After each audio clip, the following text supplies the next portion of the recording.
Assalamualaikum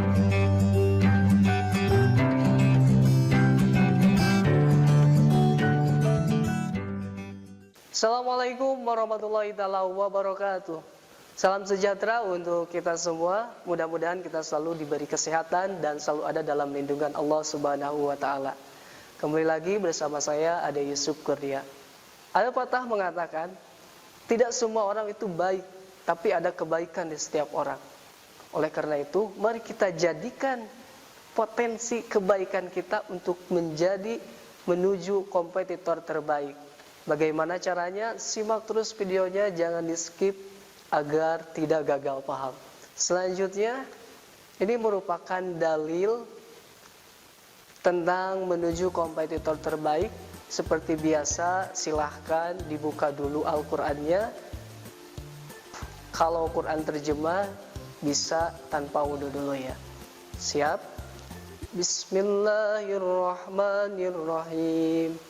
Wa anzalna ilaikal kitaba bil haqqi musaddiqan lima baina yadayhi minal kitabi wa muhaiminan alaihi fahkum bainahum bima anzalallahu wa la tattabi ahwaahum amma ja'aka minal haqq likullin ja'alna minkum syir'atan wa minhaja walau sya'allahu laja'alakum ummatan wahidatan walakin liyabluwakum fima atakum fastabiqul khairat ilallahi marji'ukum jami'an fayunabbi'ukum bima kuntum fihi takhtalifun. Dalam membaca Al-Quran, jika napas kita tidak kuat, maka lebih baik kita berhenti saja. Contoh seperti tadi, musanniqan lima baina yadayhi. Berhenti saja di sana, lalu mengulangi tarik napas kembali, lalu diulangi dari sebelumnya. Musanniqan lima baina yadayhi. Bisa dipahami ya. Dan mari kita praktekkan terjemah ayat. Dan kami telah turunkan kepadamu Al-Quran dengan membawa kebenaran, membenarkan apa yang sebelumnya, yaitu kitab-kitab yang diturunkan sebelumnya, dan batu ujian terhadap kitab-kitab yang lain itu. Maka putuskanlah perkara mereka menurut apa yang Allah turunkan, dan janganlah kamu mengikuti hawa nafsu mereka dengan meninggalkan kebenaran yang telah datang kepadamu. Untuk tiap-tiap umat di antara kamu, kami berikan aturan dan jalan yang terang. Sekiranya Allah menghendaki, niscaya kamu dijadikannya satu umat.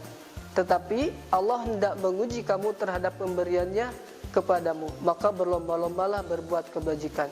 Hanya kepada Allah kembali kamu semuanya. Lalu diberitahukannya yang telah kamu perselisihkan itu. Selanjutnya, yaitu tentang sebab-sebab turunnya surah Al-Maidah ayat 48, yaitu mengingatkan umat Islam agar jangan sampai bersikap dan perilaku seperti umat terdahulu. Misalnya umat Nabi Musa alaihissalam dan umat Nabi Isa yang tidak mengamalkan dan menegakkan apa yang terkandung dalam kitab suci yang diturunkan kepada mereka. Sikap yang benar terhadap kitab suci adalah menaati dan mengamalkan, bukan mencari-cari alasan agar dapat mengelabui, mengubahnya, atau hanya ingin mengikuti hawa nafsu. Selanjutnya, isi dan kandungan ayat. Poin pertama, penegasan sebagai kitab samawi terakhir yang membawa kebenaran, mencakup isi dan membenarkan kitab sebelumnya. Karena kita tahu kitab samawi itu diambil dari kata samaun, artinya langit dalam bahasa Arab. Apabila ada kata mufradat, kalimat yang diakhiri dengan ya ilhaq, artinya kebangsaan. Jadi bangsa langit. Dengan membawa kebenaran. Emang kenapa dengan kitab-kitab yang sebelumnya? Kitab-kitab sebelumnya itu sudah tidak steril lagi, karena sudah banyak yang dirubah oleh kaum-kaum itu sendiri. Dan Al-Quran itu menjadi satu-satunya kitab suci yang terpelihara dengan baik. Kenapa? Karena Allah sendiri yang menjaganya. Poin ketiga, perintah kepada setiap muslim agar memutuskan perkara dengan hukum yang telah ditetapkan oleh Allah Subhanahu wa Ta'ala. Dan poin keempat, perintah menggunakan akal dan segala potensi yang telah diberikan oleh Allah Subhanahu wa Ta'ala. Yang kelima, menguji kepada umat apakah dapat mengimplementasikannya syariat dalam kehidupan sehari-hari. Selanjutnya yaitu kajian hadis tentang berkompetensi dalam kebaikan.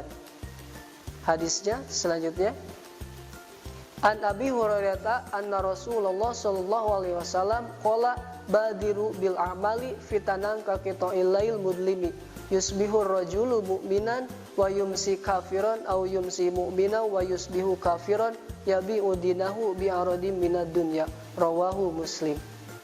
Selanjutnya terjemah hadis, Abu Hurairah radhiyallahu anhu berkata, Rasulullah sallallahu alaihi wasallam bersabda, segeralah beramal sebelum datangnya fitnah-fitnah seperti malam yang gelap gulita. Di pagi hari seorang laki-laki dalam keadaan mukmin lalu kafir di sore harinya. Di sore hari seorang laki-laki itu dalam keadaan mukmin lalu kafir di pagi harinya. Dia menjual agamanya demi kenikmatan dunia. Hadis riwayat Muslim. Selanjutnya isi dan kandungan hadis. Poin pertama yaitu peringatan untuk bersegera melakukan amal soleh sebelum hilang kesempatan. Poin kedua, informasi bahwa fitnah itu seperti gelapnya malam tanpa pelita yang membuat manusia mudah tersesat. 3. Keimanan manusia itu bersifat pasang surut. Selanjutnya, pengertian kompetensi dan kebaikan. Kata kompetisi itu menurut Kamus Besar Bahasa Indonesia artinya persaingan.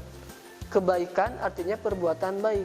Sifat manusia yang dianggap baik menurut sistem norma dan pandangan umum yang berlaku. Kata kebaikan menurut ajaran Islam dapat diartikan sebagai amal solih. Jadi kompetisi dalam kebaikan adalah melakukan persaingan atau berlomba untuk melakukan kebaikan amal solih. Selanjutnya, kriteria perbuatan baik atau amal soleh. 1. Adanya niat yang ikhlas karena Allah Subhanahu wa Ta'ala. Ini merupakan poin paling penting. Karena apabila kita melakukan tapi dilandasi dengan niat yang tidak karena Allah, maka itu percuma. Yang kedua, benar dalam melaksanakan sesuai syariat. Niatnya baik tapi cara pelaksanaannya buruk. Contoh, misalkan kita ingin bersedekah, tapi dengan cara hal yang akan kita sedekahkan itu hasil dengan mencuri. Itu sama-sama saja buruk. Dan yang ketiga, bertujuan hanya mencari ridho Allah Subhanahu wa Ta'ala. Apabila kita sudah bersedekah, maka tujuan kita hanya untuk mencari ridho Allah, jangan mencari pengharapan dari orang lain atau hanya mencari merasa bangga. Itu merupakan salah satu sifat yang harus dihilangkan.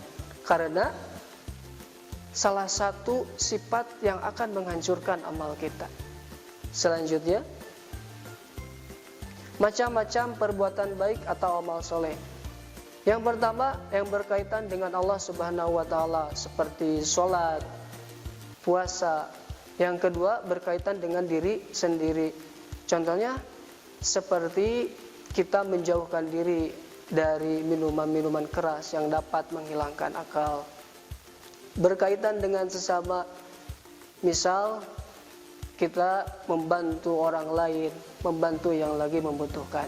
Dan berkaitan dengan lingkungan, seperti kita menjaga lingkungan kita, seperti tumbuhan dan hewan.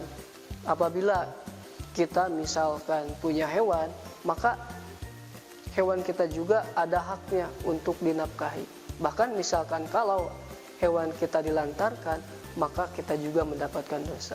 Itu yang berkaitan dengan lingkungan. Selanjutnya, keuntungan berbuat kebaikan atau beramal soleh. Yang pertama, dianugerahi kehidupan yang baik. Yang kedua, memiliki rasa sayang. 3, memperoleh pahala yang besar. 4. Memperoleh kekuasaan atau kesuksesan di muka bumi. 5. Memperoleh ampunan. Dan 6. Memperoleh jalan keluar atas permasalahan yang mereka hadapi dan memperoleh rezeki yang tidak disangka-sangka. Selanjutnya, contoh perilaku yang menampilkan kompetensi dalam kebaikan.